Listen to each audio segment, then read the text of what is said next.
good afternoon or good morning to everyone. Welcome to yet another episode of Shoot Online. Today we have with us one of South Africa's most renowned goalkeepers, Brighton Mhlongo. My brother, welcome. Thank you guys for having me. Good to see you, Clement. Yeah, no, it's a pleasure. It's been a while. So, what's Brighton up to now?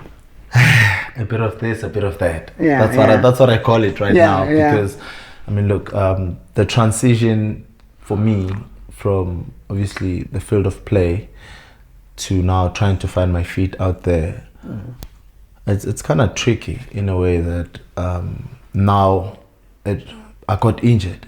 It's not like I had prepared for that. Yes, they always say always prepare for your after football life and so forth. But for me, it was too prematurely and too soon. Because yes, I had other ideas to say this is what I'm gonna do. I'm gonna go study. Well, I'm into business, so business is doing well and everything. It's fine. Yeah. But I still wanted to be active, you know. Yeah. So now, what do I do? Because I hadn't prepared to say, okay, now I need to transition and be active at the same time. Yeah. But at the same time, I'm still too attached to the game. So, and my injury and everything, the trauma is still fresh for me. So it's still a new wound. So it got to a point where I had to make a decision to say, are you going back straight to the field? Or you're gonna try and find ways and means of being active within the game. You know.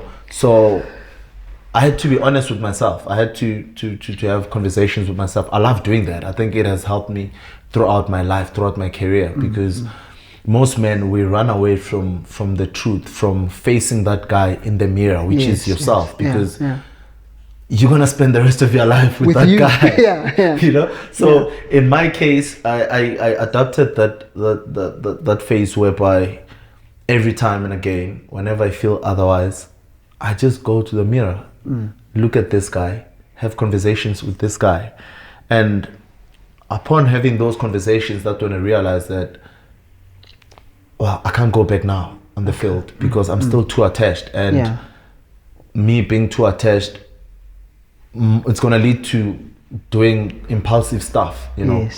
My decision making is going to be poor. My coaching experience is not there yet, and I still see myself as a player, you know. So I don't want to end up being that kind of coach who's going to tell youngsters, this is how I used to do it and what. No, because once you close that chapter, now you have to open a chapter of being a coach. Therefore, we forget about Brighton as a footballer, as a goalkeeper. Now we want to see Brighton as a coach. What do you have to offer? And you find that the dynamics are different. You know, as a footballer, we see things in a different perspective, and then now, fast forward, I'll be sitting on the sidelines. I have to look at them in a different perspective. I need to now understand the player's thinking capacity as to what led to him doing this and that. You know. So all those things, they brought me to one conclusion: that let's hold off the coaching thing, the field and whatnot.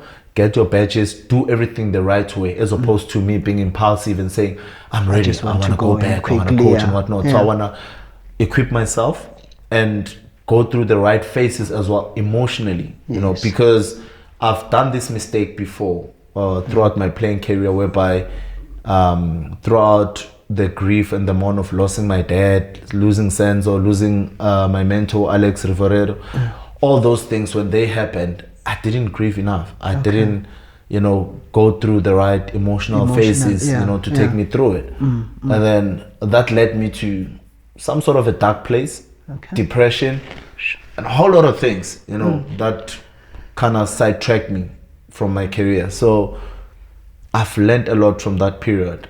Right now, I want to do things the right way. If it's time to cry, I cry. If it's time for me to buckle up and tell myself that, listen, now it's going to be a bumpy road, that's what I do. You know. So, well, having said that, I realized that I just have to make sure that I just knuckle down a bit, relax, actually just focus on doing me, you know, finding myself again, rediscover myself, and make sure that once I get to that phase, I don't lose myself.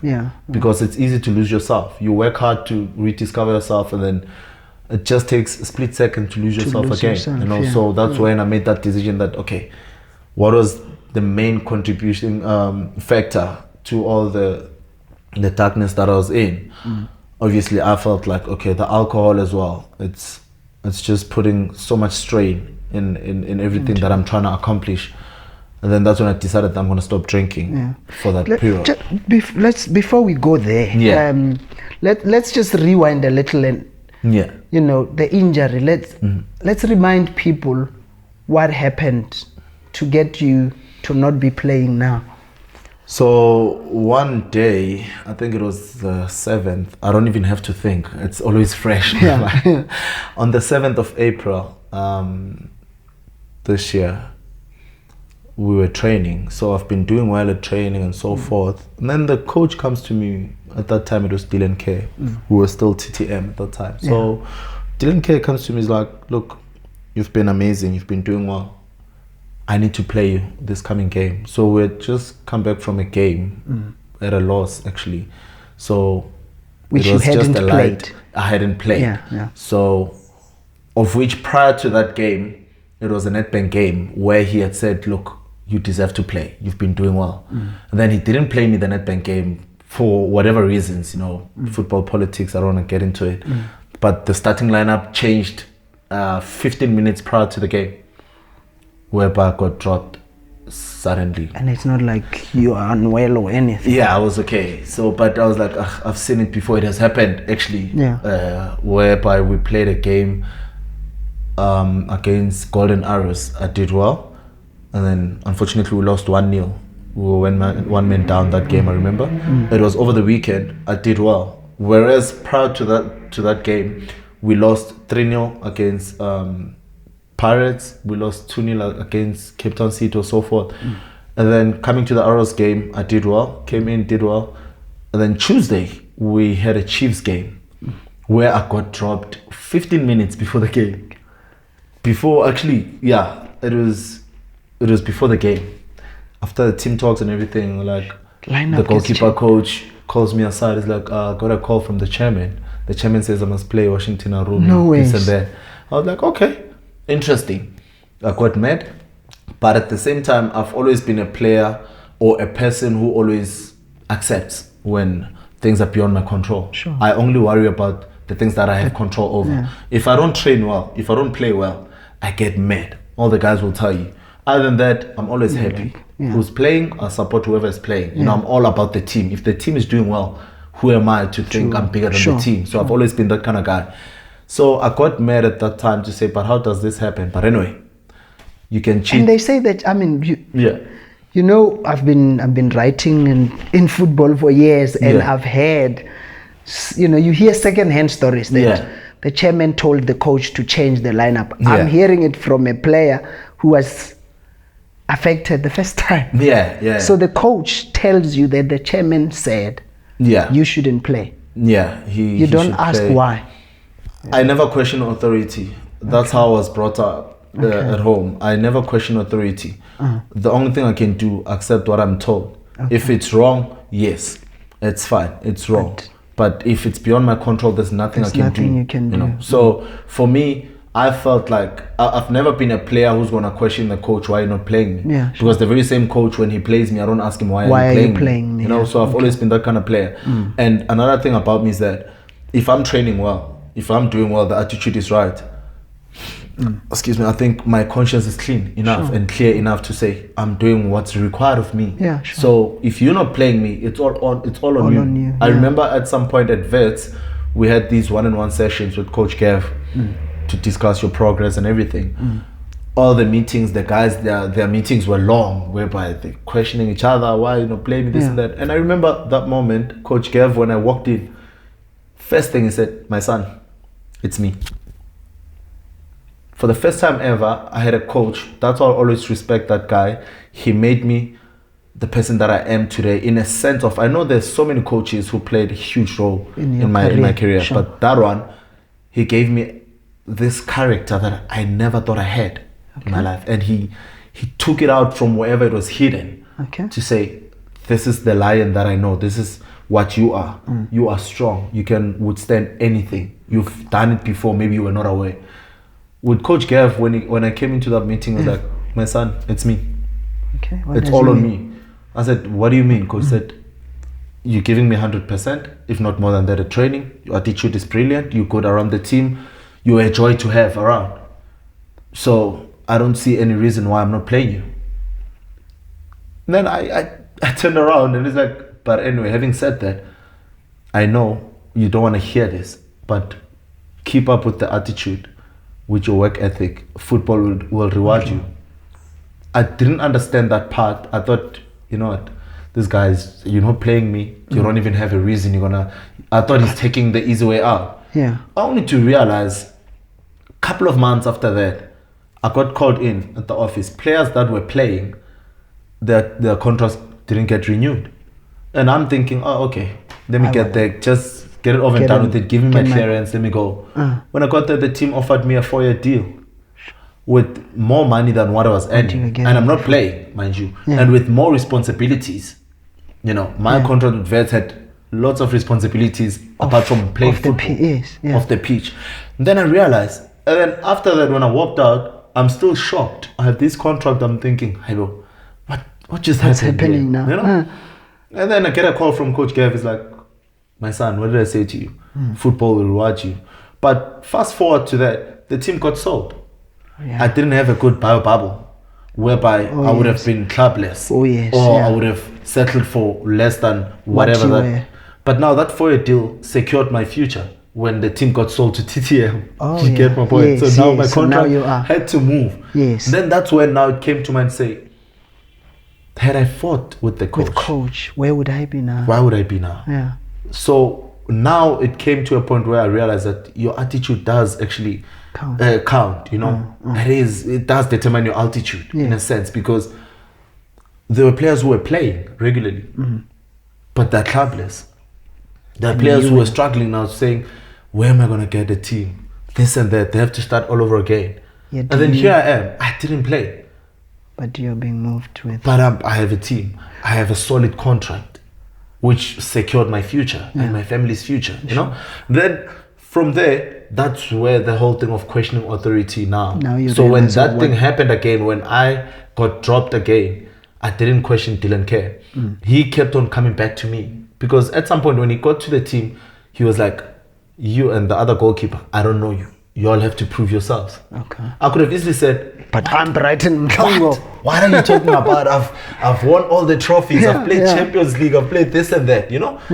But the humility in me kept on reminding me, you need to stay wise. You need to keep level-headed and stay grounded, because you can only know as far as you've traveled in this world, according to your age. So he has his own reasons why he has said that. All I can do is show him on the field of play who I am. So what I did, I said, okay, you don't know me. I'll show you. Where? Got to training, doing this, doing that. And then he's like, wait, how on earth are you not playing? You're the coach. What are you asking me?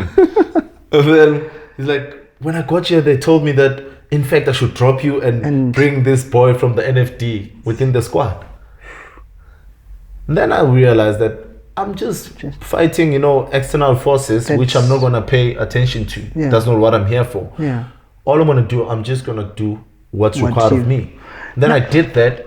And then coming to the game that I didn't play, where he was supposed to play me, he thought I was going to come to him and fight him over that. What I did was, I woke up in the morning, 7 o'clock, got to training, did my extra work, did the running, did the course, did all the extra work. And then he was sitting there, he's shouting at me. It's like, this guy, unbelievable, the attitude. I'm thinking he's gonna come here, drag his feet, whatnot. Which is what we ordinarily would do. So I always try to do differently. Now, how do I change his attitude? Now, before the Gavin incident, how was Brighton? What was your attitude like? I mean, obviously he saw your attitude and he says, it's me. But like you said, what he did for you made you see things also differently, football rewarding and all that. But how was Brighton? I mean, so while I was at Pirates, it was a moment whereby I was at home. I've been a Pirates for almost like my entire life, from development until senior team. I mean, probably combined it's 16 years, you know? So I got to a place where, while I was frustrated, complacency crept in. Sure. And I had this attitude of saying, I'm at home, you know? Whatever I do, I'm at home. Then that's when I realized that that's affecting my progress, you know, my development as a footballer and as a human being as well. So with me, when it starts hampering with my values and principles, that's when I take a moment to step back and reflect. Because yes, we can talk football right now, but with me, it's always about life. Football is life in general for me. And how you see your work, your football, it's how you should see life in general, how you interact with your teammates and so forth. It shouldn't be different as how you interact with other people off the field, you know? And then Brighton started being this person that I couldn't even recognize. I thought, is this really you? I'd skip training. What? Get to training, I'm full of complaints. I don't work hard. If I don't play, I'm sulking. Thinking, this is not me. When I got to Pirates, I was always happy for everyone. Celebrated everyone. I've always been a team player. Where's this guy coming from? You know? Then that's when I took that stand to say, no, I need to find myself again. And then when I found myself, while I was still within that path, I think I kind of lacked the confidence and the belief in myself to say, this is still you at the end of the day. This is still Brighton who has achieved this. We cannot erase the fact that you did 1, 2, 3, 4 to be where you are today. So with what Gavin did, he tried to bring that out of me. To say, at the end of the day, the Brighton that I know, even prior to me, I mean, most people don't know that Gavin is the coach who scouted me when I was playing NFD. He wanted to bring me to Supersport. When Pirates brought me back to the first team, actually they were pressurized by Coach Gav. Because Gav, he offered me a contract at Supersport. Before Ronan was playing, I think it was still, the keeper was Brown, the guy from USA. Yes. So that's when they got rid of Brown, they were looking for me. So time and again, Coach Gav would remind me, that boy that I saw at FCK is still within you. All you gotta do is just bring him back. Then there were moments where he would hype me up, this and that. I remember a stupid thing like when we do gym sessions, I couldn't lift up a 20 kg when I first got to vet. And then he kept on saying, you'll do it. You're gonna do it. If it means, with Coach Gav, every morning I'd get to training 7 o'clock in the morning. 7 o'clock I get to training, hit the gym. It's like, hit the gym, do this and that, strengthen your groins, your ankles, this and that. I started kicking the ball better, the technique got better. You know, I got the confidence, you know, and the charisma was there now. I felt like, I mean, this is the Brighton I know. And without realizing that this guy, even though he was not playing me, but there was something that he was helping. I'm gaining a whole lot. I was gaining a whole lot from him. And time and again, it would be like, my son, if you're with me at the age of 15, you would have been in Europe by now. He likes saying that, like, you've been in Europe by now.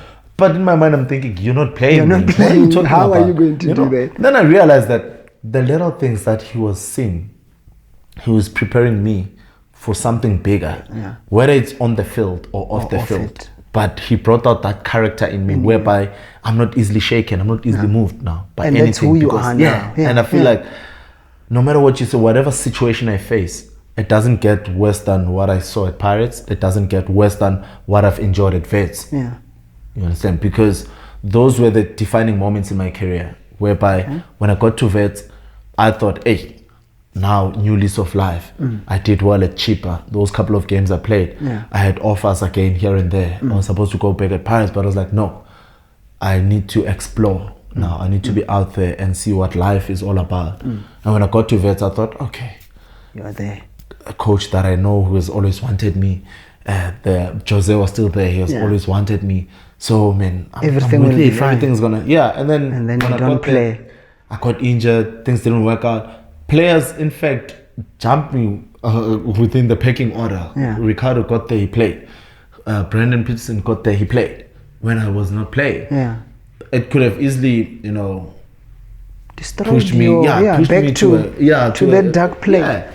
But surprisingly enough, it gave me more strength, more courage to realize that, up to a point that time and again, whenever someone was asking me why you're not playing, I'm like, but these guys are doing well. Yeah. These young boys are doing well. All you gotta do is just, and you're happy for them. You're supporting them. And most guys, like I said, when other teams would consult about goalkeepers and whatnot, I'd recommend these boys. These youngsters, These boys are doing well. Let's push them if we can. Yeah. You know. So that's where the defining moment was for Brighton after Gavin. And then, well, taking it back to my injury. So when the coach came back to me, he said, I need to play you. Yes. And I said, I've heard this story before, but I'm just going to continue being me. And then he pulled me out of a session. He's like, go do a recovery session. I need you fresh for the game. Go do a recovery session with the other guys. I said to him, what? What recovery session when I didn't play? When I haven't been playing. Yeah. I need to work even more. Now that you're saying you're going to play, I yeah. need to prepare myself. Sharpness and everything. And then he's like, I won't fight with you. You always want to work. You want to bust everything out. And I said, cool.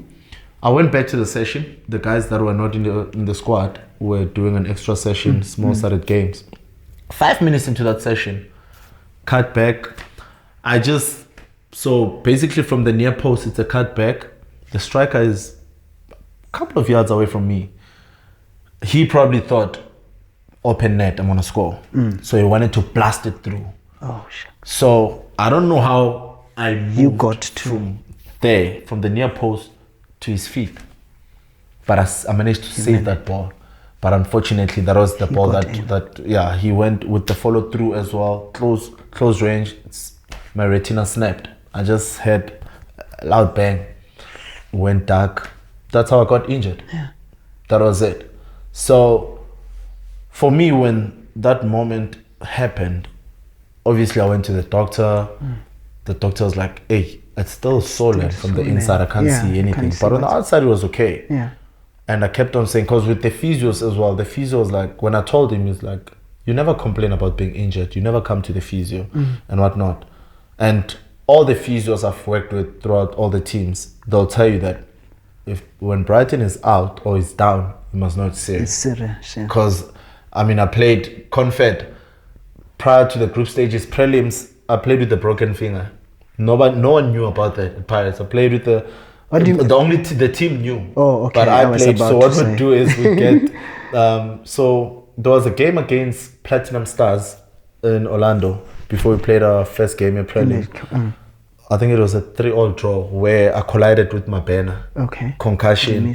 Only to find that they thought it was a concussion injury. And then at night, when we got to the dressing room, my finger was just like only to find out that I even broke my finger. Then we're like, okay, this one we're not gonna talk about this, or we're not gonna deal with the finger because we need you for Confed. Confed. Shucks. Because remember, at that time our squad was limited. Most of the guys, they were with not the transfer window, they were not registered. Yeah. So you need to play. And then we're like, okay, cool. So plan of action. No, we'll get a sponge. Some makeup. So took a sponge, some makeup. Balancing. So we wrapped it around my finger. That's why most games I play with huge gloves. You know, because we were covering that. Was it not so? Safe. I didn't care about that. My job was to do everything for my team. Yeah. That was it. After the game, yes. So sometimes I'd get injected. I still have a permanent marker thing, a dot here. Get injected. The pains would be after. Yeah. So when I get injured, you must know that it's serious. Yeah. So the physio was like, no, I need to take you to the hospital. We got to the hospital. That's when we did the scans. After that, they're like, it's bad. I'm like, what do you mean it's bad? You might not play football again. What? How do you feel when they say that? I mean, you've played football all your life. Yeah, but you know, like that's how it happened, because this person thought I'm just a footballer. That lady, the ophthalmologist, thought I'm just a local footballer, probably. Oh, so she just went. Yeah, she just went. Listen, it's bad. You might not even play professional football. Oh, she's thinking you're still aspiring. Yeah, so I'm thinking, okay, whatever you're talking about, ma'am, you don't know who you're talking to. Anyway, thank you for your opinion. She gave me all my medical reports. And then when I looked at the pictures, it was bad. So what happened? What's correct? What's snapped? So the retina snapped. Yeah. and the direct line of the contact lens had a macular hole. So basically it blocks my vision. Yeah. It's like now my eye here, there's something that's blocking vision. I can only see peripheral vision, that's it. Not direct line. Even now, Now I have probably, they said I'm on 45%. Yeah, and for a goalkeeper, yeah. It's bad. Under the floodlights and everything. If it was outfield, maybe. Yeah, maybe. Yeah. It would be. But for me, I'm dealing with the ball. Yeah, I'm dealing with crosses and whatnot. So it's impossible, So when she said that, I said, nonsense.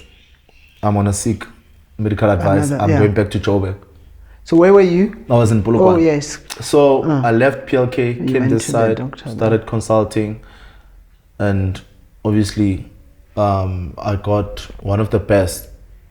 So apparently here in Joburg, the people who have dealt with these kind of injuries, it's only 2 people from the De Beers and the Eye Retina Center in Beersnodder. So I first went to Florida, De Beers. When I got there, this lady was like, hey, this one is a complicated case. Uncomplicated for me then. It's like, she mentioned a whole lot of factors and she said, look, you're a professional footballer. Chances are that you were supposed to be blind. I said, why? It's like, I'm still surprised that you still got to see. And okay, cool. But supposed to be blind from the incident. Yeah, from the incident, from what they seen from the scans. So how did he bump into you, Gandhi? So he hit the ball against me and he's followed through with the foot as well. So close, because he thought open net, let me just, full block. And so you died? I flew his feet to block. Only to find that the ball was just here already. And then him and the... So when that happened, this lady was like, okay, this is what's going to happen. I'm going to refer you to someone that I think might help you, because I don't want to touch. This one is a delicate one. Okay, cool. They sent me to the eye center, retina. We got to the eye center. First thing, she's like, what? So she's seen the reports from the other one? Yeah, she's seen the reports. And she's like, I'm afraid this is true. Like, please elaborate. She's like, look, it could have been worse. It could have been brain damaged. It could have been fatal. So right now, any concussion injuries for you, it's a no-go. If you drink alcohol, avoid, because going to the bar, bumping your head or anything can be fatal. Like, hey, you're being extreme, guys. What are you talking about? Like when people are gonna come to you with all these medical terms. I'm thinking, hi guys, no, you're being extreme now. And then she explained to me that, listen, your retina snapped and you have a macular hole. So macular holes, it's a rare chance for them to be closed successfully. And when they are closed, your vision is no longer going to be the same. You get a certain percentage back. And in your case, because even your retina snapped, your percentage is going to be very minimal for you to compete at a professional level. But apart from that aspect of you competing at a professional level, we're talking about your health. The risk within it, you can be blind, both eyes now. We're talking about totally blind. You can be brain damaged and it can be fatal. That's how she put it in 3 cases. Say, look, honestly speaking, I wouldn't advise you. I'm not even saying advice. Actually, you shouldn't do it. You shouldn't go back. You're still young. You can do other things. Then that's when I realized that, okay, this is it. However, I'm not going to stop exploring, my options and so forth. But if I'm getting this from 4 or 5 different doctors, then clearly I don't want to get to a point where, a situation, a case like Papi Fati, may so rest in peace. I mean, where he defied doctor's orders and then a couple of months in, you are gone, Then I realized as well that probably maybe this is God trying to say to me, I need you now. You've done it all. Yes, you would have achieved more. But now I need you to go serve in a different perspective, in a different path, So that's how I took it. Because who am I to question his will at the end of the day? There are people who have huge scars. There are people who are blind, who can't see. There are people who are going through the most. Yet with me, I can still partially see, and I can still do a lot, So that's when I realized that now it's a question of acknowledgement of the situation and embracing that situation, and obviously cherishing the moments that I've shared on the field of play, you know, because the short space of time that I've shared on the field of play, I managed to, I mean, it's a very rare occurrence where a player will come out and say, I have all the trophies. I have all the trophies. Won all of them. And all those trophies, double. You get my point? And from there onward, I went to play Continental. And then I went to play for the national team. I have a cap, you know? So all those things, when you look at it, you feel like, that's when I realized that I'm probably being ungrateful. I'm probably being ungrateful to complain about that, because within that period, I've managed to accomplish so much, you know? And it brought me so much success, and to be the person that I am today, to being the respected figure that I am within my peers as well. It's something huge where you don't get it. You know, there are players who came and left without making much of an impact. Half of what you have done. You get my point. So all those things, they changed how I look at life in general. You know?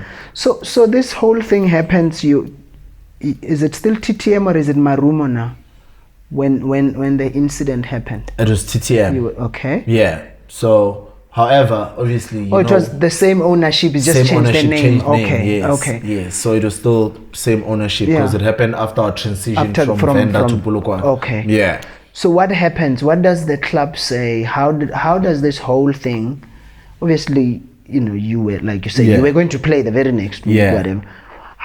What transpires after the incident? So after the incident, well, the unfortunate part about it was that the team limited their activeness around the whole situation.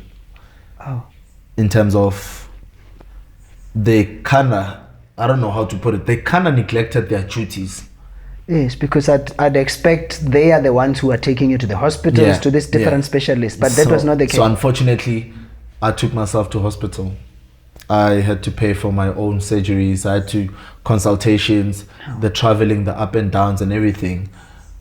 The team didn't contribute. Which shouldn't, because you'd think you play for them, there's insurance and all those things. So the only thing they did was to institute the claim within the football insurance. Okay. Only because they got those medical reports that supported the statement to say he can't play. But only after you'd gone to the doctors. Yes. But I was still consulting. Yes. So Bona, the only thing they did, it's a case of saying, okay, he can consult however he wants.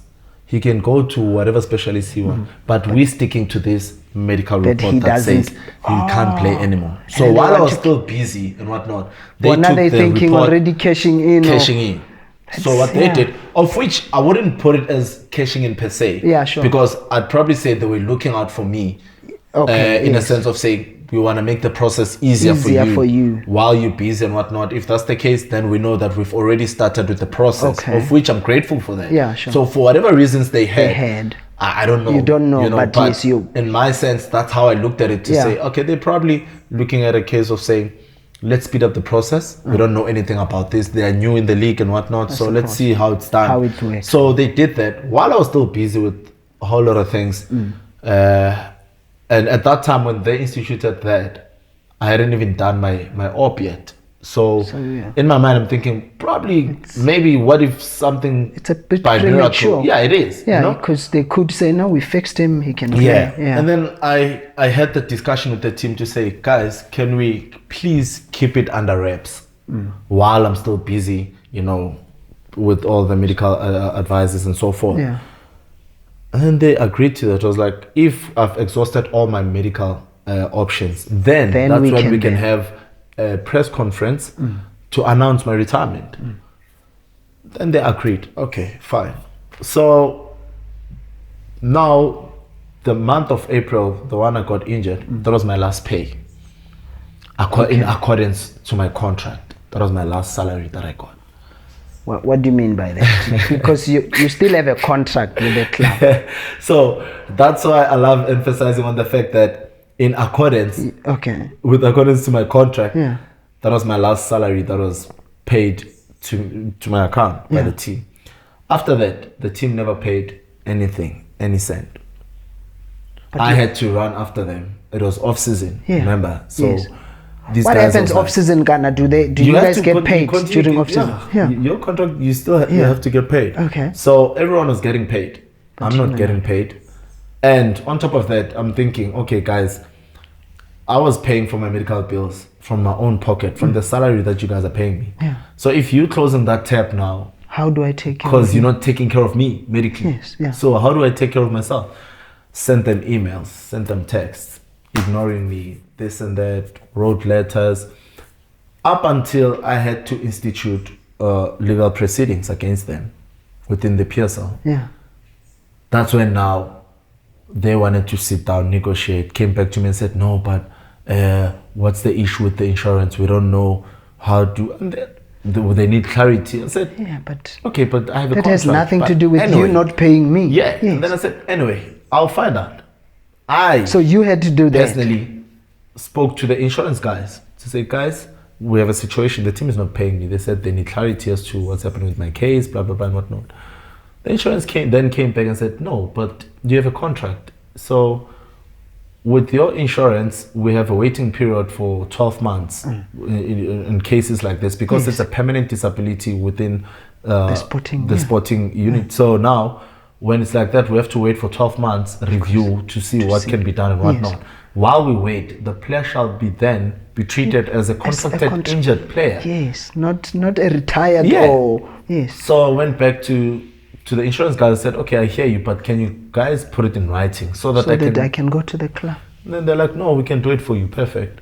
They sent an email, CC'd everyone, all the stakeholders involved. Okay, now we have clarity. So it means you guys need to, and on top of that, it says you need to pay the player his salary and his medical bills. Yes. Therefore, all those monies will be reimbursed. Yes. They ignored that. And you have the proof of those payments. I have, they ignored that up until we went to the PSL. The PSL gave us the judgment. These guys came back and said, can we negotiate settlement terms and whatnot? I said, cool, out of good faith, I don't mind, let's do that. So while we're negotiating for that settlement, they're paying the settlement for the outstanding monies and the medical bills. They still defaulted on my salary. Yes, because they Throughout, they kept on doing that for a good 3 months. They kept on doing that.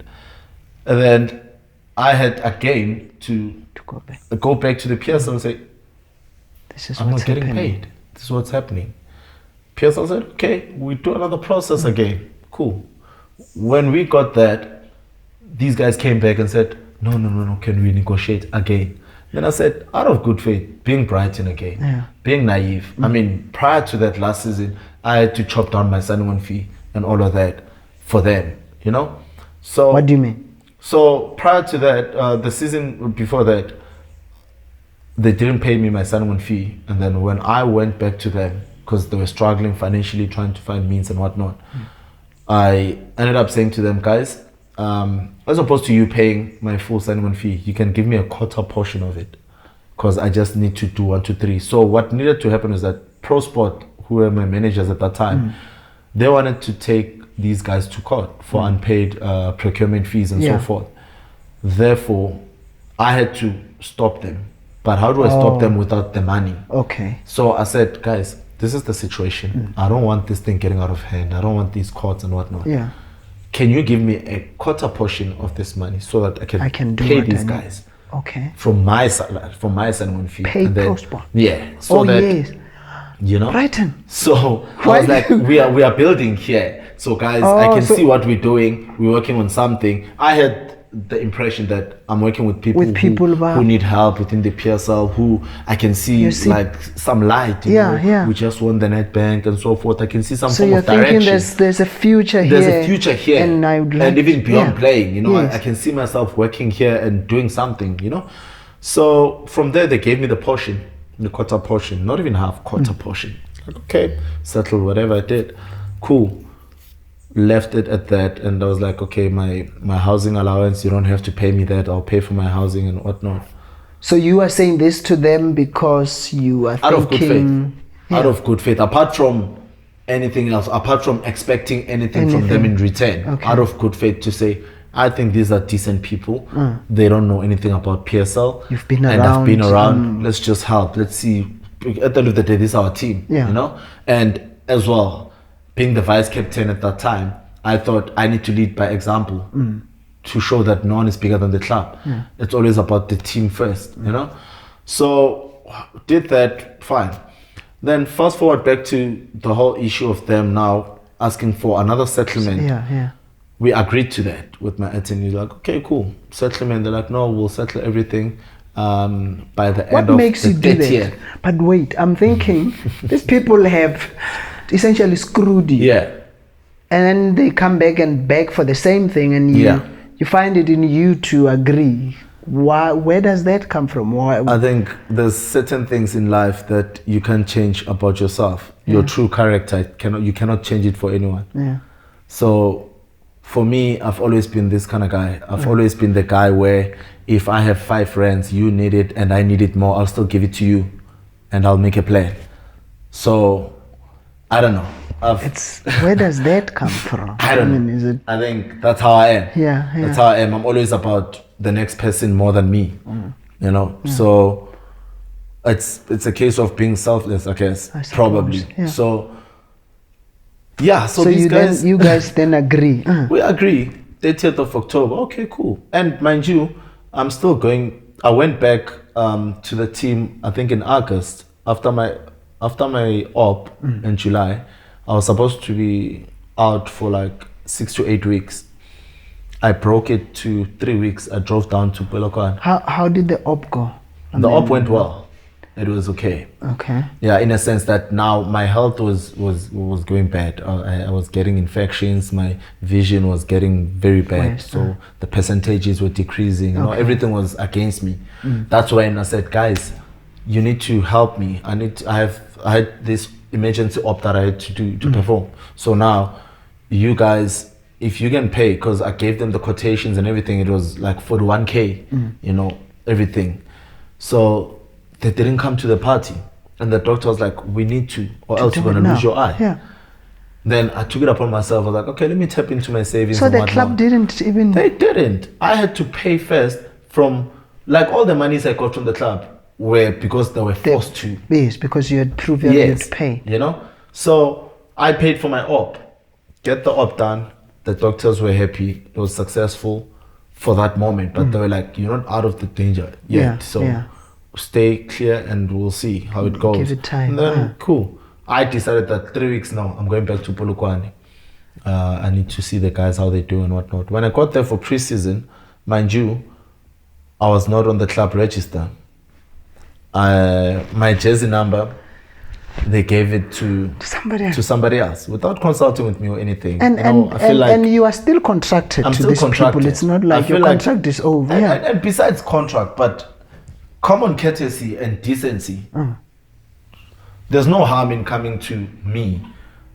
Just a little bit of respect to say, look, it's unfortunate this happened to you. You are with us as our brother and whatnot. However, we're going to have to take your jersey number and give it to so and so. Yeah. And then I'd be like, with pleasure, I'm giving you my blessings, you know? But for me to rock up to training, because yes, the doctor said I cannot play football. Yeah. But they didn't say I cannot exercise. Yeah. You understand? So I can get to training while we're still waiting for my issue to be resolved. I can be kitted, jog around, do something. No, I got there. Apparently, I don't have a kit. I don't have, till today, I don't have any apparel here, Marumo Gallants.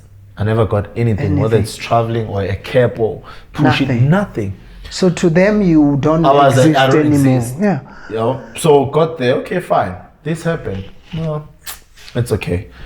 So now... So wait, so you go back to Polokwane, you stay in that place that you are paying for yourself when they should be paying. Yeah. So when I get there, I go to training, but I literally just get there, greet the guys, it's good to see you guys, watch training sessions, go back home, go to their games, watch them, get to the grandstand, post about the team, good luck, I'm still rooting for you guys, you know, and still trying not to limit myself, you know, within the club structures.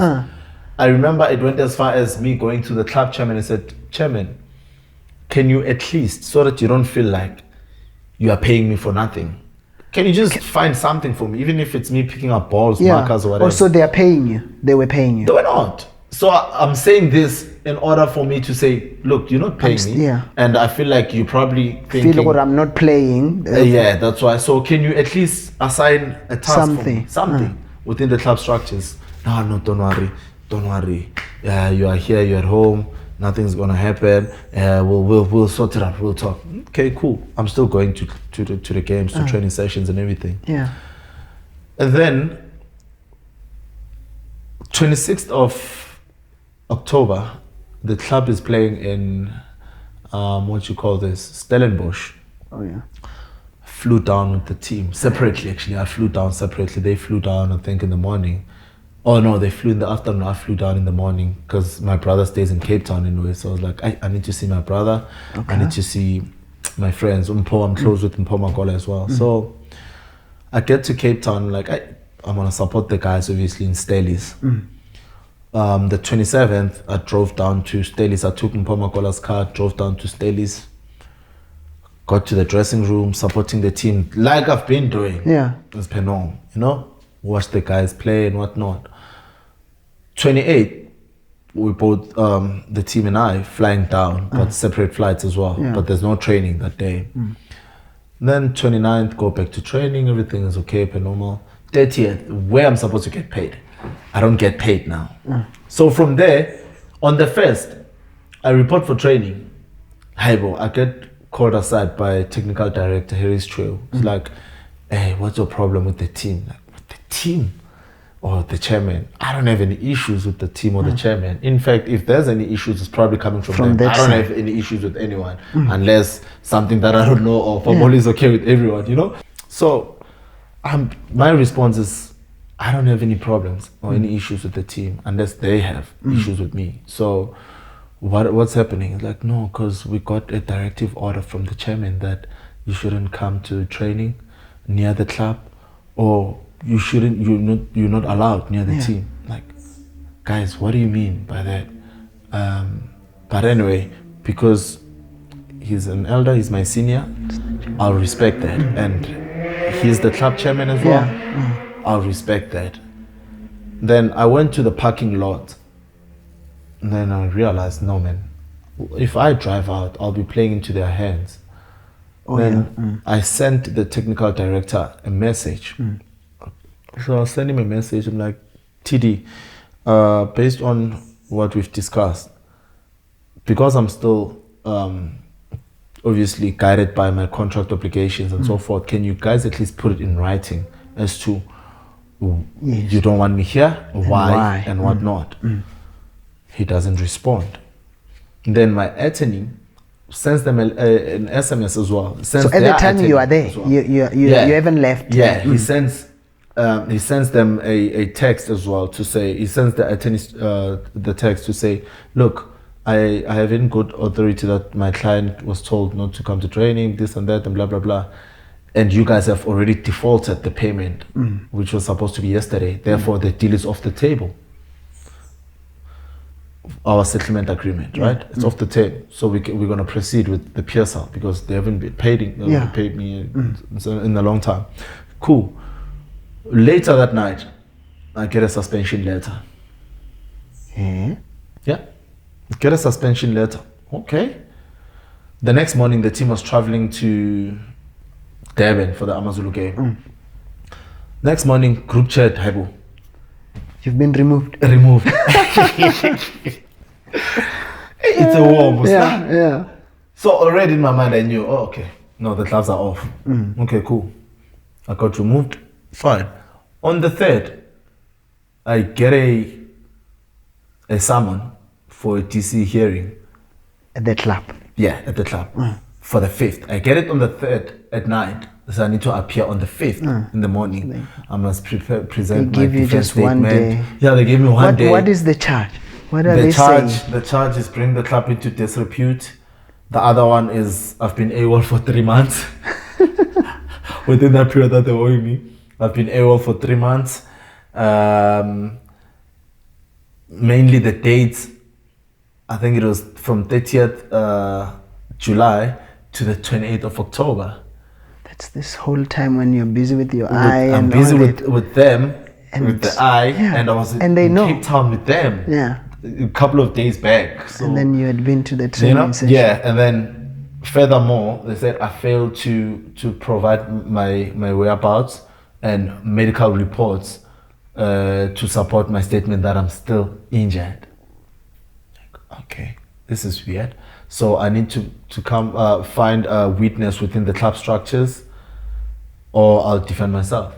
Then I said, no, I'll defend myself because my questions is clean. I don't need any witnesses within the club structures. Yeah. Because at the end of the day, I know that there's no player who's going to vouch for me. How do you call me, drag me into a DC and say I need to find witnesses, but all my witnesses are with the team in Durban? Yeah. And they're only coming back the same day. Okay, that was very smart of them. But you get my point. Yeah. So they thought they're dealing with an entry-level player, Yeah, so to speak, whereby I'm not gonna fight back. Then I said no. Anyway, I don't need the witness because I have all my proof. Yeah. I have all the emails. I have all my medical records. I have all communication with the team. them. You know? And on top of that, furthermore, I have pictures and posts, social When- media, when you everything had when I'm been with to them, the games. dates that they saying I've been AWOL. You know? Then we get to the DC. Okay, I was like, okay, obviously because chair, I didn't get enough time to print out all my defense statement. It's on the phone, but this evidence can be made available to you upon email or whatever. Cool. Now I'm going in with my defense statement. Then these guys are like, okay, yeah, we're in it now. They thought I was gonna just get there, accept No, my because charges, isn't it move on. because these clubs are generally used to doing that to players. They've done it so prior a lot to- of players Yeah. are just, hey, no, I can't fight. Exactly. So, So they they've- thought you were one of those. Exactly, because they've done it prior to. They've done it with 2-3 players. The same and the club. coach. Yeah, they did it. I mean, a couple of months before my hearing, they did it with Sebastian Minya, the coach. They did it with 3 players whom they suspended for standing up for their rights, for their monies, because they cut their salaries without informing them. And then when these guys spoke up for that, they got They get suspended and got and fired. get expelled. Yeah, well, so when I got there now, I'm pulling up a fight. They're thinking, okay, what's this? This one is different. So now they are the ones who are asking for a postponement. Then I'm saying, how? You How do called you me drag me today. into a hearing and then then you you want ask to- for postponement? You're saying, hey, your evidence, this and that and whatnot. Then I said, anyway. So the chairperson says, fine. Both parties need to provide their evidence on Monday. And then they're saying I should drop my evidence at the office. At their And I'm like, office. at their office. And I'm like, No. why? Because if now there's a dispute and there's a mediator in between, why then do why I must have I come to you? Yeah. I'm fighting so with you, man. during the week, during the weekend, what happens is, I had said to the chairperson of the hearing that I have the evidence at your disposal if you need it. I can email it to you. All you have to do is just provide me with the email address or both parties' email addresses, and then that's it. Then I said to them, clearly this is constructive dismissal because all the things that have been happening leading to today, sitting here, you can see that the main objective is Just get dismissal. rid of That's it. me. You know? And then I said, okay, fine. Because now I'm already prepared. I knew this was going to happen. Like, fine. During the weekend, I get a text from the accuser now. The accuser is saying to me, send your evidence to this email address. And this email address is named johnnywasagoodman@gmail.com. Yeah. It's the prosecutor's address. you Now I'm just thinking, think, but you bluffing. I'm you not just that created dumb. this email now. Yeah. Then I'm like, okay, but my question to him is, how do you then, if there's a mediator, and then when you When jump you are that the- person, yes, you, because the you come to mediator me. Mediator is supposed Should be to be the calling one. you. Yeah, Yes, say because send to me on this. if it's a fair trial, I feel like I should be talking to the Yeah, not prosecutor. the You should person- be doing the same yes. thing, you know? But anyway, and then I said, but anyway, please send me the prosecutor's, the commissioner's numbers so that I can confirm with him everything, if he received or whatnot. Nothing. Nothing. I didn't get that. Then I said, okay, I'm glad I know because I what's sent it happening. as an SMS anyway, so I'm happy. Then from there, I sent the evidence with the annexures and everything. I sent it, CC'd everyone. In the club. Everyone in the club, even my attorneys, everyone, the structures, whoever was involved. Monday morning. Tuesday morning, I get a letter says, based on the findings, because of lack of admissible evidence, blah, blah, blah, a whole lot of, so to speak, nothing, a whole lot of nothing. Yeah. And then the critical part says, therefore our findings is dismissal. Not suspension, not a fine. Yeah.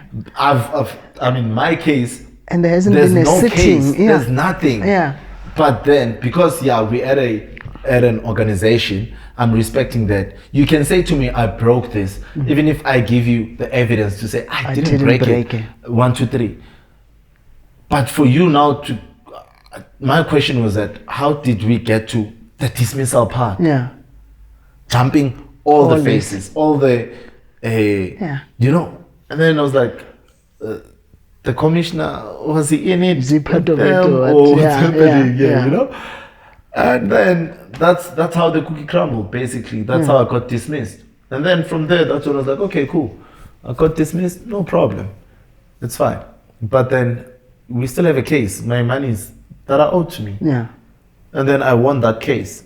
But the funny thing is that those monies owed to me were before and probably after the period that was stipulated. They're just well within that the 3 months period that was stipulated on my charge sheet. Yeah. So, who breached the contract here was my question. Yeah. You know? And I'm sitting at home every day wondering, what did I do to deserve such? Because I even said to them, I hope you guys sleep well at night. Yeah. Knowing that you're being dishonest. For the fact that within the hearing, they asked you, have you not seen this guy within the period of 3 months? And I have pictures to show. I'm sitting with you. And you still say you no. haven't. So clearly, which commissioner, sober-minded, still rules against them? Yes, you know? So those were the questions. Then I realized that, remember what you were talking about? All these external forces? These are the fights now. You're fighting all these external forces. And if you're going to put your energy into it, it's going to mess up your mind. Yeah. Because for me, I always believe that as long as it disturbs your peace, your values and principles, it's not worth go away with it. Yeah. So for me, that's how I am. I just went my way. And that's right now, it's just me trying to find my feet. You know, obviously I've always had interest within the media industry and so forth, you know, so that's what I've been trying to do, to say I want to be involved. But the passion that I had for the field, it slowly faded away because of, not because of my injury per se. My injury, I've embraced something that you moment. did, I've embraced that situation. It's that, part of me, and I'm happy with that. You know, I've accepted that. Yes, it does hurt. Yes, it pains me watching football and whatnot, thinking could have been there, should have been.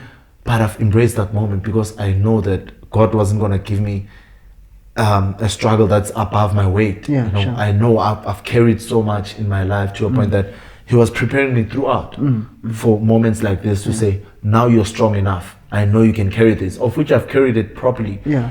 But what pains me the most is that the people that I'm supposed to be leaning onto them, my source of strength, and the people that are supposed to, you know, guide me, you know, flank me and say, we've got you. Yeah. You are well protected. You'll be okay.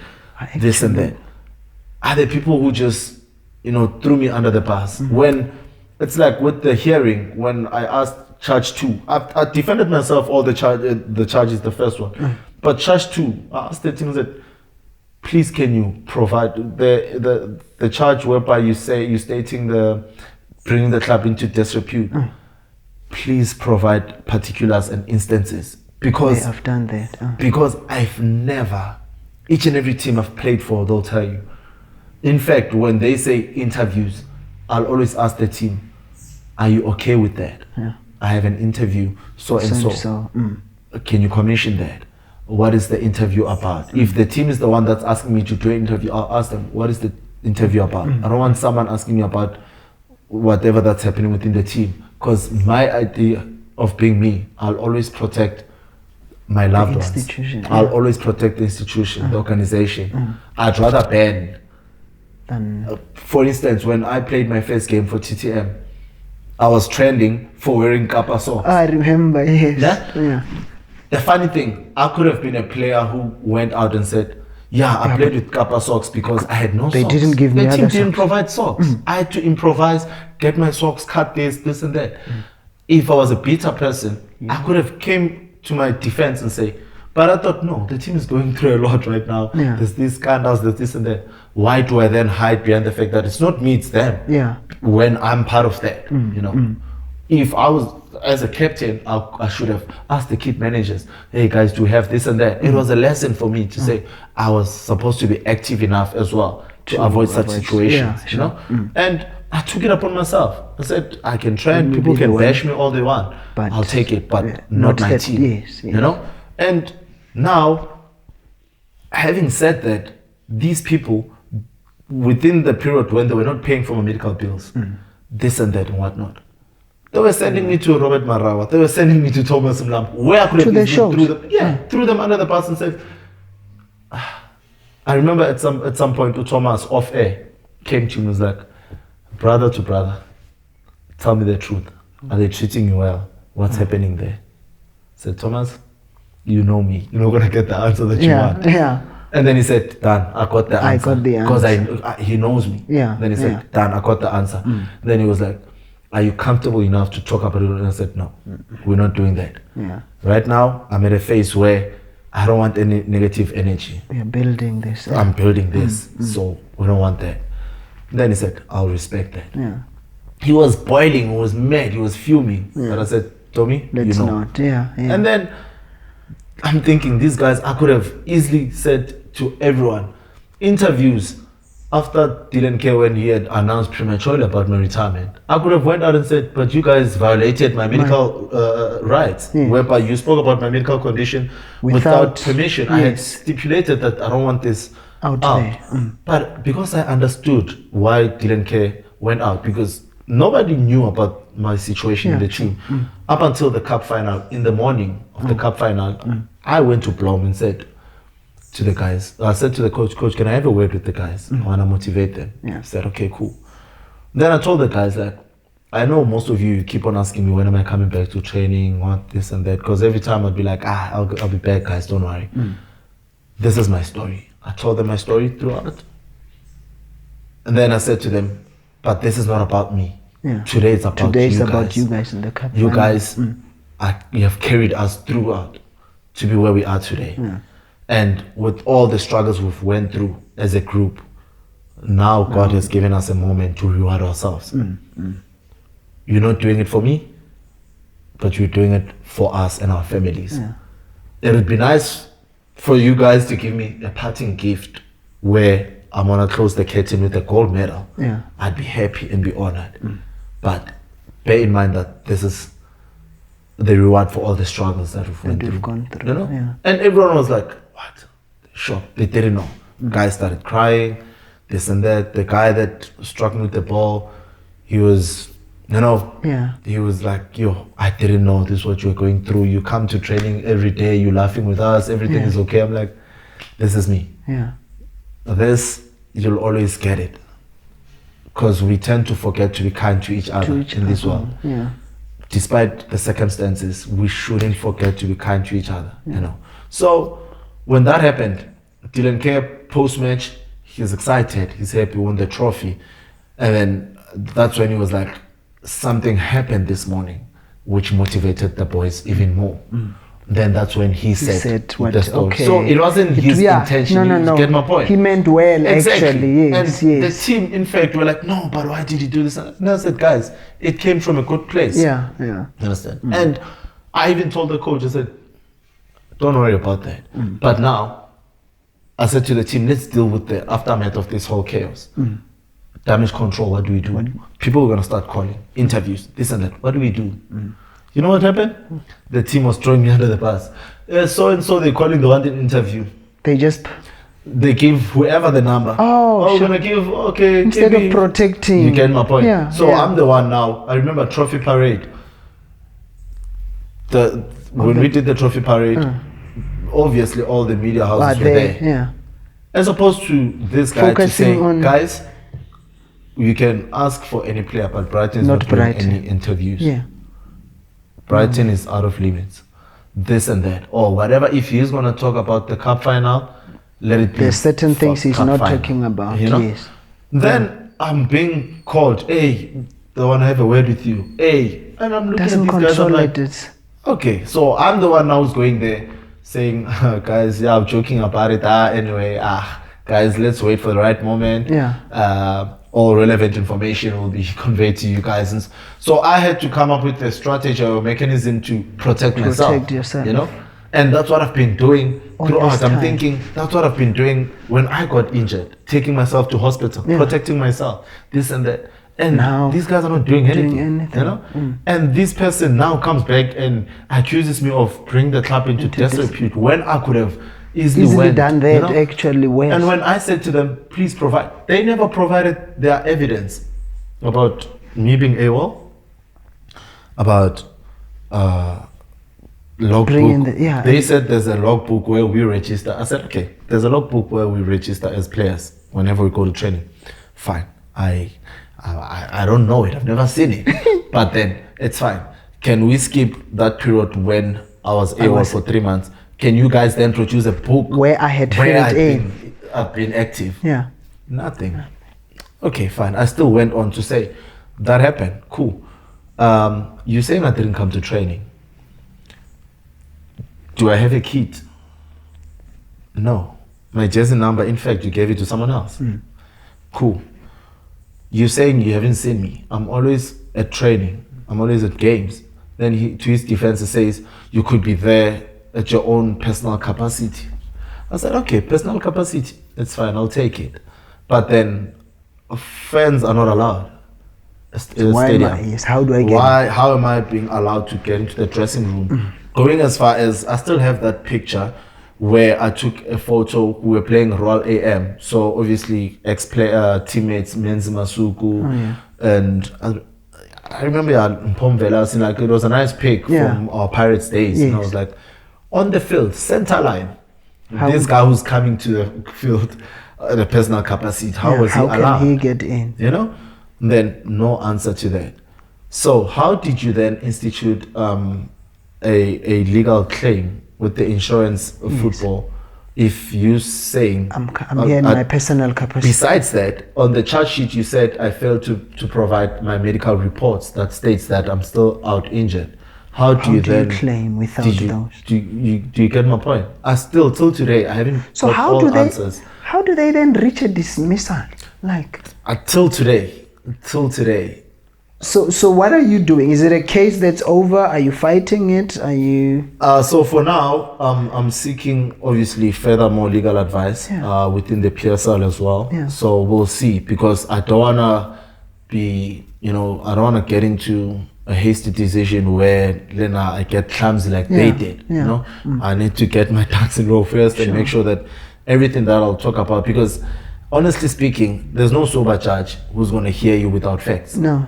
You get my point? So hence, I got to question the commissioner was chairing this hearing to say, but how does he? These were facts versus hearsay versus assumption. And also, I mean, I'm just thinking, I don't know who he is, but if is he not risking his career if he's a proper legal person? Right now, he can easily say, okay, let's say now the worst case scenario, they say he must provide recording for the hearing. It's probably lost. Yes.